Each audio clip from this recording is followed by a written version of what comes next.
As I was going through college, about 12 years ago, I used to work as a caregiver in a nursing home. And one night, I met a young woman from Africa. She was also working that same night. It was a long night, so we ended up just talking a lot. At one point, we began speaking about religion. And she said something I've never forgotten. She looked me straight in the eyes as a young college student. Didn't really seem too religious to me, so it really caught me off guard. She said, "I don't care what denomination someone is, but I will never allow anyone to walk away from me without believing in Jesus Christ." I was struck by her confidence, so I asked her why. And she said, "Because he saved my life." She went on to tell me the story about how she had just come from Rwanda. She was in the Rwandan genocide about 10 years before that, as a little girl about 9 years old. And at one point she found herself, as her village was being attacked, running through a wheat field. And at one point she just fell on the ground and she said, "Jesus, if you're there, protect me. I offer my life to you." And the next moment she found herself lifted up by a group of Hutu men who were the killers. And they took her and they lined up a bunch of Tutsis against the wall. And they began to kill them. She said, right as they came to her, out of nowhere, a big woman who she'd never seen before ran up and wrapped her arms around her and said, "What are you doing? Are you trying to kill your own people now?" And they said, "What are you talking about?" She said, "She's a Hutu. She's a Hutu. I know her." And immediately the man who was leading the gang set him apart. And he went to the little girl and he said, "What is your name?" And for some reason, she said she had no idea why, she didn't tell him her real name. She told him the name that only her father called her. It was like a pet name just between them. And the man went to the other side, to that other woman, and asked her name. And not only did the woman say that very name, but she pulled out a document with that name on it, identifying her as a Hutu. After that, the man let her go. And the woman ran to her and said, "Stay with these men. Do not leave them until the war is over, and you will be safe." And the girl started crying and said, "Don't leave me, don't leave me." And the woman said, "Don't worry, I am always with you, and I will come back for you."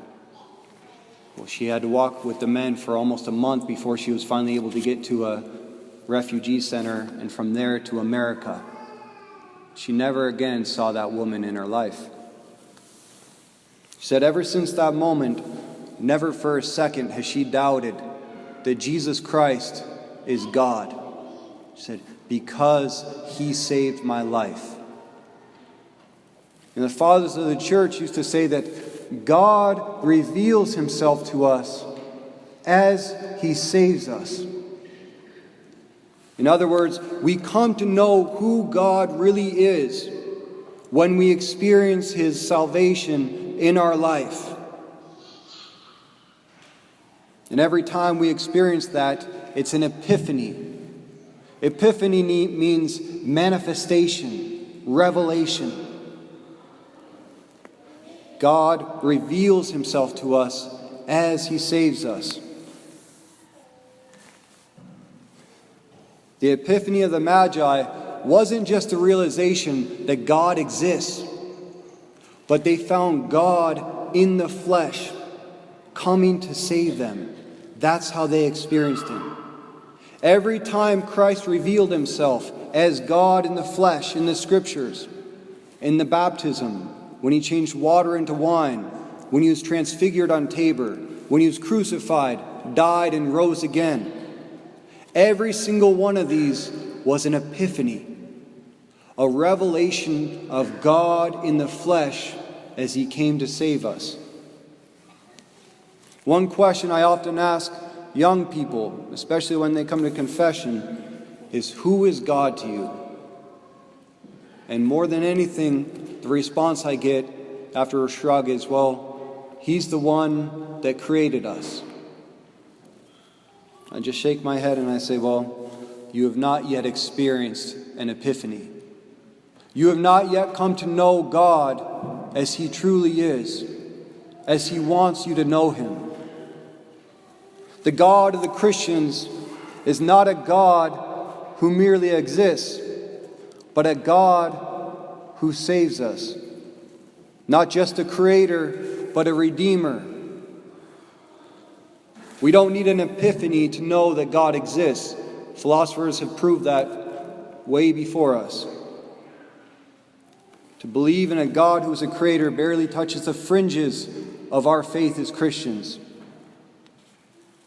The Epiphany of the Magi wasn't for a God who just exists, but a God who came to save them, became incarnate to be with them and redeem them. And that's the kind of epiphany that we need in life. That's the kind of epiphany that we're always looking for and longing to see.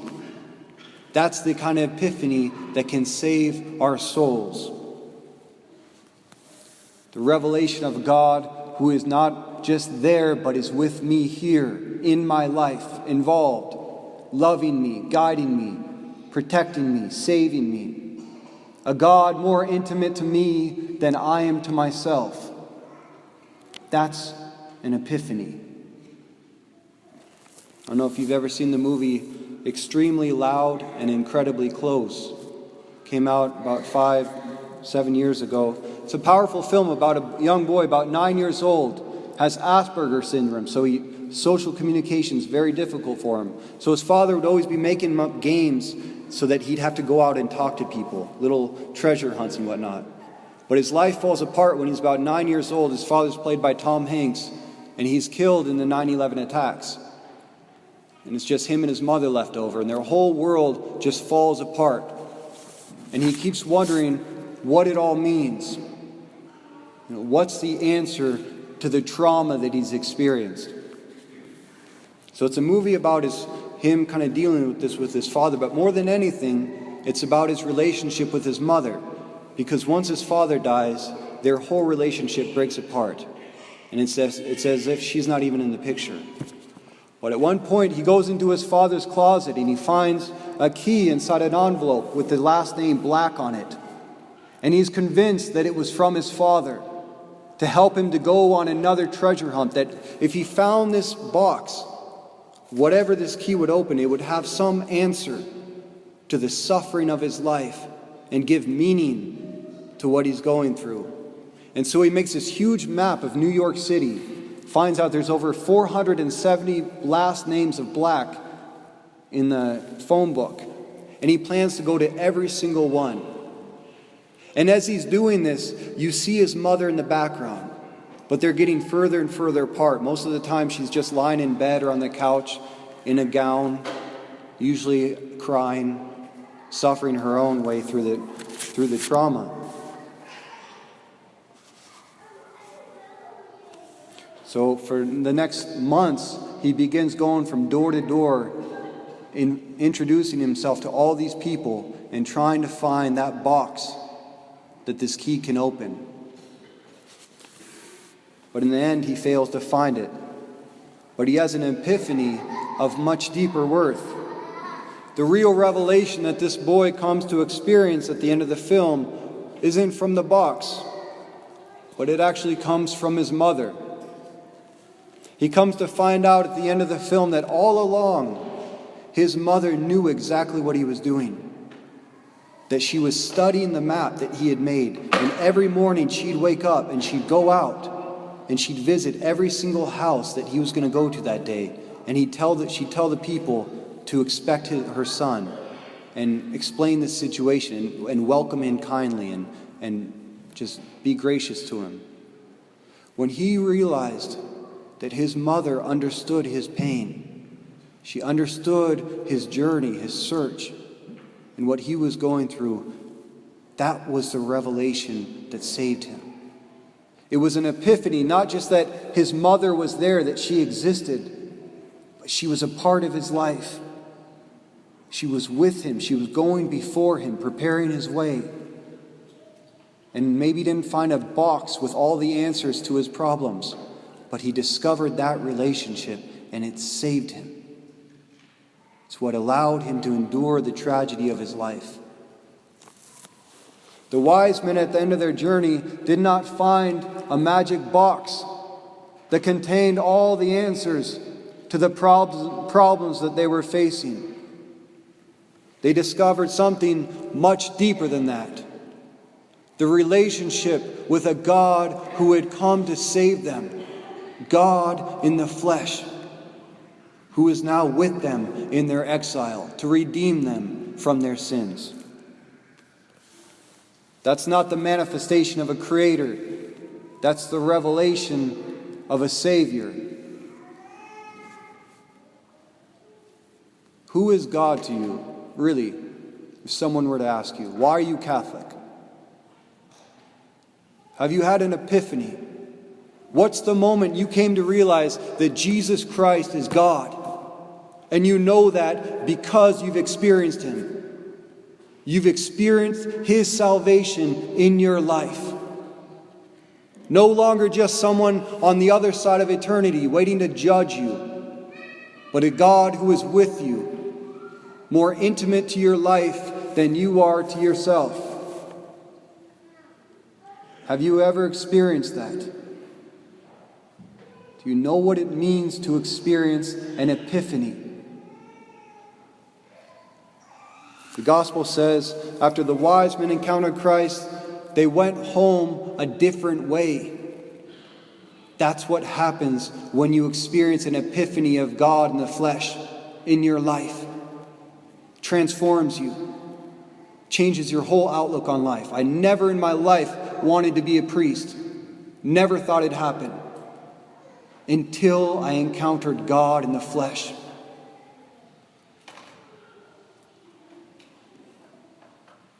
Every single Mass we come to as Catholics, it's an epiphany. A manifestation of the divine, where God once again reveals Himself to us as He saves us.